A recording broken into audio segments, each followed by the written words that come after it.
예수님이 이제 다가올 그 십자가의 죽음을 앞두고 사실은 죽음의 문제를 만난 사람들을 예수님은 나인성 과부의 아들들 일으킨 사건도 있고 또 여기에 나사로 죽은 나사로를 나흘 만에 일으킨 사건이 있습니다.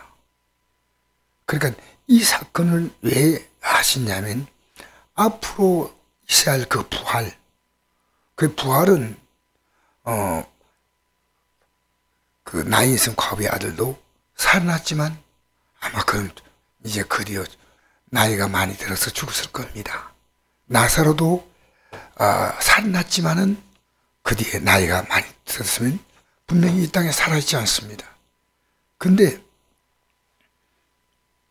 나인성 과부의 아들이나 이 나사로 같은 경우는 앞으로 있을 그 부활에 대하여 우리에게 주님께서 일부분 정도를 깨닫게 하시는 겁니다. 그래서 나사로가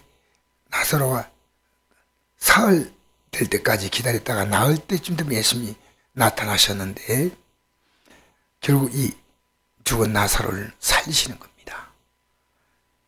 예수님이 계시다면 내 오라비가 죽지 아니겠나이다 했습니다. 그때 예수님께서 뭐라고 말씀하시냐면 내 오라비가 다시 산 날이라. 마지막 날에 살아날 줄 믿나이다. 아니다. 지금 내가 일으키겠다.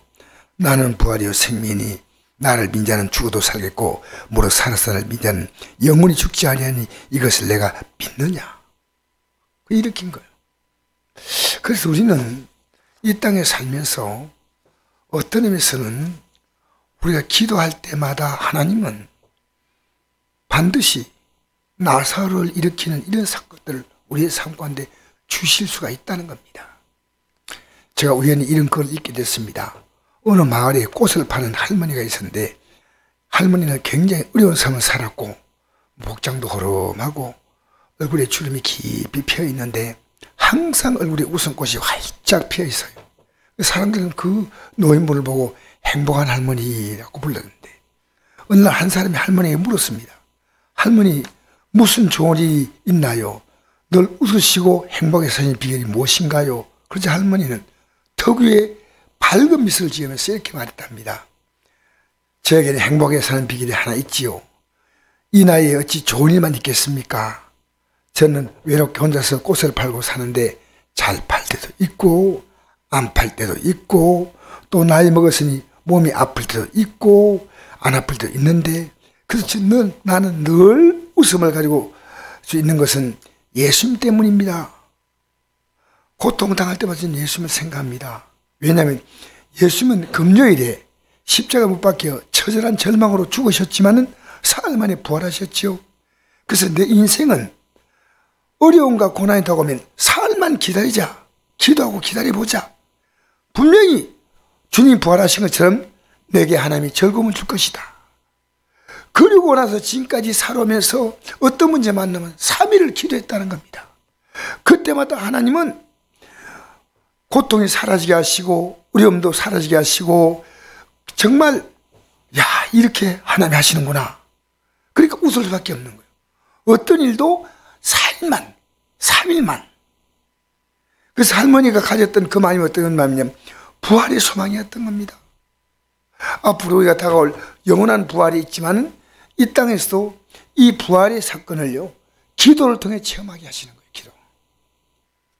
그러니까 나사로에게도 그 예수님께 요청을 했지 않습니까? 내 오라비가 병들어나이다. 근데 사실은 오라비가 죽고 난 다음에 예수님이 일으켰거든요. 그래서 우리가 지금 어떤 문제 만나도 이 부활의 정신을 가지고 우리는 헤쳐나가야 됩니다. 그러니까 항상 기뻐하라. 심하게 기도하라. 범사에 감사하라. 왜 심하게 기도하랬냐면요. 쉬지 말고 문제가 온다는 겁니다. 나 오늘 어떤 분과 만나가 잠깐 대화하는데 이래요. 목사님, 저는 왜 이렇게 기도한데 왜 이렇게 문제가 해결 잘 안 되고요? 지칠 때가 많아요. 근데 내가 그분에게 오늘 이런 답을 주었습니다.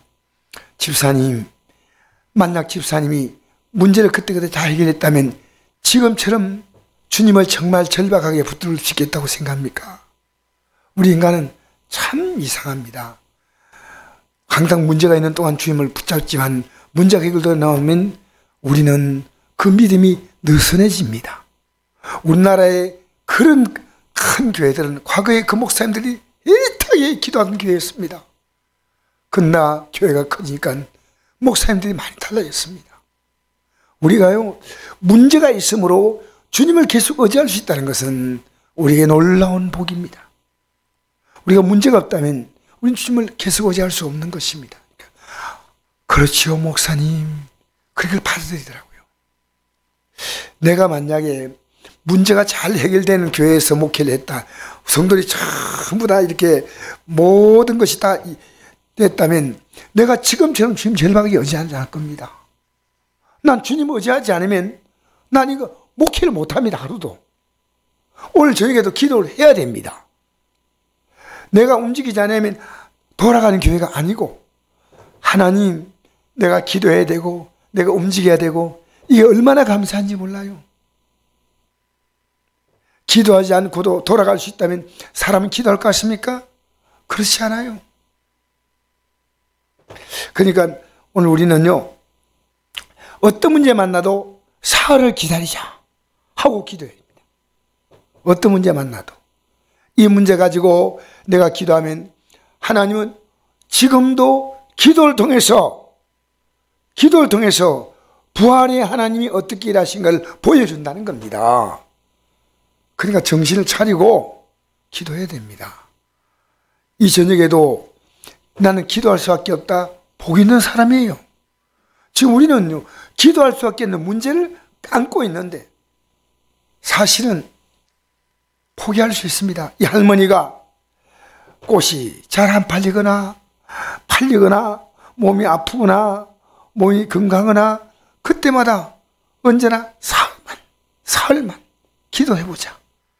그러면 하나님 풀어준다는 겁니다. 지금 우리는요, 조금 기도하다가 말아버립니다. 이틀도 기도하지 않습니다. 예수님의 이 부활의 사건은 3일 만에 이루어진 사건이에요. 오늘 우리는 기도회에서 이 놀라운 부활의 체험을 우리의 기도로 가져와야 합니다. 지금 내가 만난 문제는 3일 기도할 문제입니다. 3일 기도하면 또 풀리고, 그러면서 우리는 이 믿음의 줄 놓지 않는 겁니다. 우리 다 풀리면요, 믿음의 줄 놔요. 오늘도 우리가 모든 게 다 뜻대로 된다면 우리 저녁에 기도할 이유가 없습니다. 그러나 우리는 기도하지 않고는 이 길을 갈 수가 없습니다. 우리 성도 보면요, 얼마나 문제가 많은지. 오늘 내가 어떤 가정에 갔는데요, 야, 이 보통 문제가 아니다. 근데 또 그 가정에 가서 그 가족들이 들어왔는데 가족들과 대화를 해보니까요, 신천지를 믿는 거예요. 또 가족들이 과거에 교회를 예수 믿고 예배당에 다니는데 지금은 신천지에 빠졌어요. 그래서 그분하고 대화를 하면서 내가 다시 만나자고 약속을 했습니다. 내가 분명히 성경적인 지식을 딱 가지고 바로 가야 되겠다. 그래서 내가 만나자고 전화번호까지 받아왔는데, 내가 이제 오늘 성경을 조금 체계적으로 조금 해가, 우리는 누구 말도 들으면 안 됩니다. 하나님 말씀만 진리입니다. 하나님 말씀 안에서 아닌 말을 하면 안 되고, 또 이 땅에 어떤 사람이라 하더라도 그 사람이 내가 하나님의 특별한 사람이라 말하면 틀린 거예요. 이 땅의 모든 사람은 하나님 보실 때 똑같은 사람이에요. 똑같은 사람이고 다 죄인입니다. 예수님만 우리를 구원하실 분이죠. 어떤 특별한 사람 없습니다.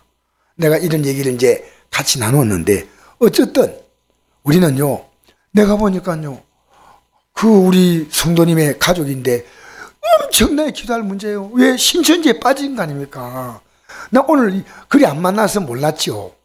야, 이런 문제가 있었구나. 이런 문제가. 그러니까 우리는 오늘 이 저녁에요, 내가 정말 많은 문제 가지고 이 저녁에 있습니다. 왜 많은 문제냐? 우리 성도 문제가 다 제 문제입니다. 또 우리 동료 목회자들이 그 어려움도 제가 같이 기도로 도와줘야 됩니다. 우리는 이 땅에 살면서요, 예수님의 십자가의 3일 동안의 무덤의 사건처럼 우리는 절망적인 상태에서도 부활의 역사를 일으키는 것처럼요, 기도 응답의 역사를 일으키는 삶을 바라봐야 됩니다.